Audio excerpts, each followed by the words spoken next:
255. That's 0161 228 2255 is where you can call. And you can also text 07786 206 951. Well then, today's youth, oh, let's not get us started. They often get a bad press. I mean, how often have you heard tales of ASBOs, vandalism, drug abuse, and of course, tragically, gun crime? Well, sometimes the success stories just don't get heard, and there are success stories out there, like the Greater Manchester Federation of Clubs for Young People. You might be thinking, what? They have been helping teenagers since 1907. If the name doesn't ring a bell, then how about if I call them the Lads Clubs? Now the most famous one, of course, is the one in Salford. But the clubs have been massively influential in getting young people off the streets and involved in anything from rock climbing to cricket. And now it's their centenary year, and we're taking a look back here at BBC Radio Manchester at some of the work they've done. And here are just a few of the memories. My name is Leslie Holmes. I work with Salford Lads Club and I do arts and heritage projects. And this year I'm working with the Federation on the Centenary project. Well, I think because there's been a big change in society, and a lot of kids who would probably have got a job were not able to get jobs in those days, and they used to hang around in big gangs. They didn't really kind of do much robbery or anything like that, but they actually used to get together and have big fights with each other. So any open ground would be a massive kids coming together, you know, a gang from Salford, a gang from Manchester, and just beating merry bells out of each other. So a lot of the clubs actually set up to get these kids doing something constructive in their spare time, really. And basically the same thing works today. If kids are actually on a course or in a job, they're less likely to get into trouble. My name's Brian Hughes. I'm the chief coach at Colliers and Moston Lads Club. We used to have a bloke called Ozzy Daden that was a big member of the Manchester Association of Boys Clubs, and he used to arrange cricket matches, and it was beautiful. And we used to go to these cricket grounds in these posh areas with all these kids that didn't have a pair of shoes, and it was what they call pumps then. It was like trainers, but very, very cheap trainers. You used to get them for £0.50 off the market. And all these kids would play, and Ozzy would have all these top-class people that would play cricket from the schools. He went to these grammar schools and what have you. And these kids, these ordinary kids, what they call baggy-ass kids, would lick them, would beat them every time. And he'd lay a lovely meal on for them, Ozzy. It was beautiful, the women that he had in the Rotary Club and all that. And when these kids come in, they'd been out left for anyone else to eat, because they used to eat them all. My name's Brian Conway. I'm the deputy leader of Salford Lads Club. One of the members of this club was actually when I was at school, and some of my friends who were 13 before I was had joined the club, and they were telling me all about the club, and you just couldn't wait to join Salford Lads Club. That was what you was waiting for, and at 13 that's what I did. That's what a lot of people did, a lot of young people. One of the things I can remember is the Christmas party, with all the tables downstairs, hundreds of kids, all having jelly and custard and the like, and then up to the concert hall, and we had what they called the wizard on, who was a conjurer.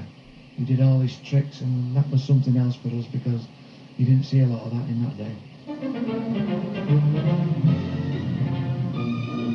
My name is Arthur Edward Swift, alias Archie Swift. I always remember the night of the Munich crash, when Eddie Coleman, who was a member here, he played for United, and all them lads of his age, they were all downstairs. They came here after they heard the news, and they were all crying.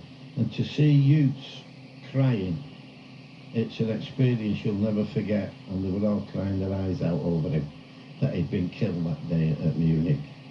And he was a great friend of mine, Eddie. We were into music together. We liked a lot of jazz, and with him playing for United, he loved to talk to me because I'm a rugby league man and I watch Salford, and Eddie used to ask me, and I used to bring the programmes to him, because he couldn't get to the matches, because all the football and rugby was played Saturday afternoon then, so he'd miss most matches, and unless there was an odd game on Sunday, and if there was, Eddie would definitely be there watching Salford. He loved Salford, he loved rugby league, And even though he was a soccer player, and I used to bring him the programme. Manchester, celebrating then the centenary of Manchester's Lads Club. And did you ever go along to any of the Lads Clubs? I'd like to hear your memories.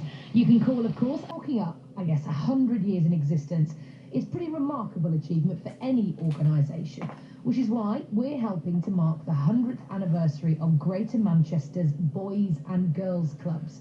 Now, the Federation, which now looks after 23 clubs, was set up in 1907, and at the heart of their ethos was sport.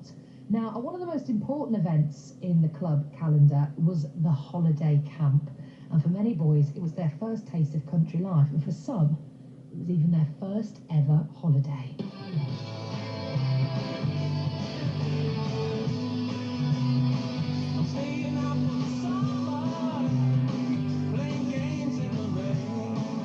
My name's Holmes. I work with Salford Lads Club and I do arts and heritage projects. And I think Adelphi really would be the ones who started the Lads Club movement going camping.